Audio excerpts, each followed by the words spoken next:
How to file taxes at 16, 17, or 18 years old. So the first thing you'll need to do is to check if you need to file. You may need to file if your income is above the IRS limit, even if you are still in school or claimed by your parents. The next thing you'll need to do is know the dependent income limits.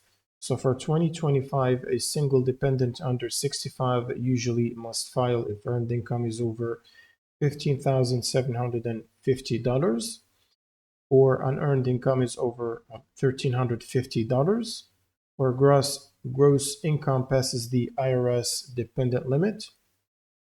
Next thing, you need to file if you made gig or freelance money.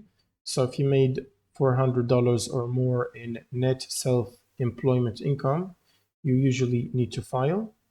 You can do that by starting to gather your documents. So you would need W-2 forms, 1099 forms, your social security number, bank info, and records of any side income.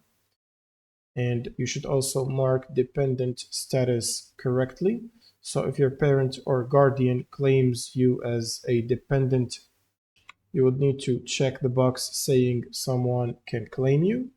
And next, you would need to use the Form 1040. So from the IRS website, you can type 1040 in the search bar and click on the Form 1040. And this will give you a PDF format of the form, which you can download. Teenagers usually file the same basic federal tax return as adults using the Form 1040. Next, you would need to file to get a refund. So even if you do not have to file, you should file if taxes were withheld from your paycheck and you want your refund. You can also ask for help signing if needed. If a minor cannot sign their own return, a parent or guardian can basically sign for them using the IRS parent for minor format.